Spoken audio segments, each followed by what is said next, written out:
தாவீது வர வர பலத்தான். காரணம் முதலாவது அவன்கிட்ட இருந்தது என்னது? பொறுமை. ரொம்ப பொறுமை. கர்த்தர் 30 வயசு வரைக்கும் அவன் பொறுமையா இருக்க சொன்னார். யோசிச்சு பாருங்க, 30 வயசுல ராஜாவாக்கணும்னா அவனுக்கு எவ்வளவு மெச்சூரிட்டி அந்த 30 வயசுல இருக்குது.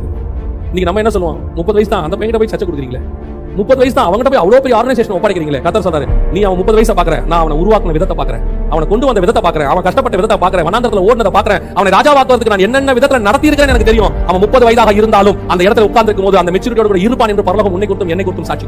இன்னைக்கு உலகம் சொல்ல 30 வயசுல ஒண்ணும் பண்ண முடியாது. ஆண்டவர் சொல்றாரு, 30 வயசுல இஸ்ரவேலே ஆளுவான், டோட்டல் இஸ்ரவேல் ஆளுவான். எப்படி சொல்றீங்க? அந்த 30 வயசு வரைக்கும் அவனை நடத்தின பாதை எனக்கு தெரியும், அவனை கொண்டு வந்த பாதை எனக்கு தெரியும். நிறைய பேருக்கு அது 30 வயசுல கொஞ்சம் யங் ஏஜ்ல மேல வரும்போது அவங்க பாத்திரம் கொஞ்சம் பொறாமையா இருக்கும். கர்த்தர் உயர்த்தன உடனே சிலர்லாம் சொல்லுவான், என்ன பண்ணாலும் அந்த பையன் சின்ன பையனா இருக்கான், அதுக்குள்ளே மேல வந்துட்டான். அவன் சின்ன பையன் தான் பாக்கிறதுக்கு. ஆனா சின்ன பையன் 60 வயசு வரைக்கும் பாடுகளை 30 வயசுல அனுபவிச்சு முடிச்சு கர்த்தர் அவனை நடத்தி இருப்பாரு. அவனை இப்போ வனாந்தரத்துல ஓடனா நம்மளால வனாந்தரத்துல நடக்க கூட முடியாது. கர்த்தர் ஓட விட்டாரு. உன்னை ஓட விட்டது காரணம் என்ன தெரியுமா? இந்த ராஜாவை உட்கார வைக்க போறேன், அது பெரிய போஸ்டிங். அந்த போஸ்டிங்க்கு தேவையான மெச்சூரிட்டி வேணும்னா இந்த பாடுகள் மத்தியில் நீ கடந்து போய்தான் ஆகணும். அந்த பாடுகள் உன்னை உருவாக்கிச்சு.